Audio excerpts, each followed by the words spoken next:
యాక్చువల్గా రీసెర్చ్ చెప్పేదంటే 100 మంది బెట్ చేస్తే దాంట్లో ఒకటో ఇద్దరో ఎప్పుడో ఒకసారి డబ్బులు గెలుస్తారు. 95 సార్లు అందరూ పోగొట్టుకున్న వాళ్ళే. సో డబ్బులు గెలిచే వాళ్ళు అసలు గ్యాంబ్లింగ్లో ఓన్లీ జనరల్గా ఒక జోక్ ఉంది, ఎవరైతే ఆ గ్యాంబ్లింగ్ ప్లాట్ఫామ్ని హోల్డ్ చేస్తారో వాళ్ళకి డబ్బులు వస్తాయే కానీ ఆడేవాడు ఎవరు కన్సిస్టెంట్గా లాభాలు చేయడు. వాడు బయట చెప్పుకోవడానికి అసలు రావాలిగా ముందు.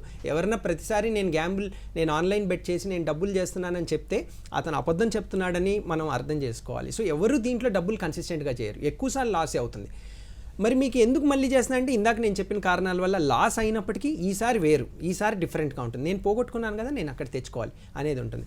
పిల్లల గురించి చెప్పారు. పిల్లల్లో ఈ ఆన్లైన్ గ్యాంబ్లింగ్ కంటే కూడా మేము ఎక్కువగా చూసేది గేమింగ్, ఆన్లైన్ వీడియో గేమ్. ఇంతకుముందు మనం వీడియో గేమ్స్ అని పిల్లలు ఆడేవాళ్ళు కదా, ఈ రోజుల్లో ఆన్లైన్ గేమింగ్ ఎక్కువగా చూస్తూ ఉన్నాము, ఎస్పెషల్లీ టీన్స్లో. అందుకు వీళ్ళేంటి నైట్ అసలు నిద్ర అనేది ఉండదు, కాలేజ్ నుంచో స్కూల్ నుంచో వస్తాడు, వాళ్ళ అమ్మ అరే కొంచెం కనీసం కాళ్ళు కడుక్కొని ఏదన్నా తిని హోంవర్క్ చేసుకొని తర్వాత ఆడంటే నో, రాగానే ముందు షూస్ కూడా ఇప్పడనమాట, టకటక తన గ్యాడ్జెట్ తీసుకుంటాడు, గేమ్ ఆడడం స్టార్ట్ చేస్తాడు.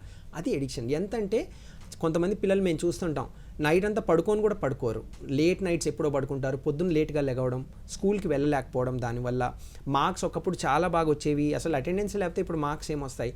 ఇవన్నీ కాకపోగా వారి యొక్క ప్రవర్తన కూడా చాలా మారిపోతుంటుంది. విపరీతమైన చిరాకు, కోపంగా ఉండడము, నీట్నెస్ తగ్గిపోవడము, ఒబేసిటీ ఊబకాయం రావడము. బికాజ్ ఎక్సర్సైజ్ అవన్నీ ఆపేసి ఎంతసేపు గ్యాడ్జెట్ పట్టుకొని గేమ్స్ ఆడుతూ ఉంటే ఎట్లా ఉంటుంది.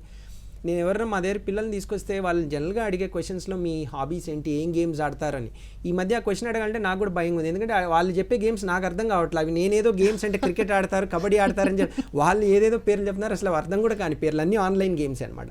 సో ఈ గేమింగ్ డిజార్డర్, గేమింగ్ ఎడిక్షన్ అనేది ఈ మధ్య ఆ ఏజ్ గ్రూప్స్లో పిల్లల్లో ముఖ్యంగా చాలా ఎక్కువగా చూస్తున్నాం. పేరెంట్స్ ఫైనల్గా ఏ స్టేజ్కి వచ్చారంటే వీడు స్కూలు కాలేజ్ మానేసినా పర్వాలేదు, కనీసం వాడు కొంచెం నీట్గా ఉంటూ కొంచెం టైం మెయింటైన్ చేస్తూ ఏడో ఆడుకోనివ్వండి అనే కాంప్రమైజ్కి వచ్చేస్తున్నారు. ఎందుకంటే ఎప్పుడు లేని విధంగా వారి బిహేవియర్ మారిపోతుంది. తగ్గించరా నాయన, ఇంతసేపు ఆడడం మంచిది కాదంటే విపరీతమైన కోపంతో, ఉద్రేకంతో, ఎందుకంటే ఆ ఏజ్ కూడా అలాంటిది, కొంచెం దూకుడు ఎక్కువ ఉంటుంది.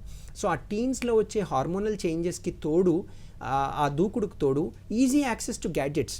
ఇంటర్నెట్ ఈ రోజుల్లో ఎంత ఈజీగా దొరుకుతూ ఉంది, ఫ్రీ ఇంటర్నెట్ ఇవన్నీ ఉంటాయి. సో ఇలా చేయడం వల్ల చాలా మంది పేరెంట్స్ అసలు పాపం ఎలా చేయాలో తెలియక, బయటికి చెప్పుకోలేక, ఎక్కడికి తీసుకెళ్లాలో తెలియక ఎంతో సతమవుతూ ఉన్నారు.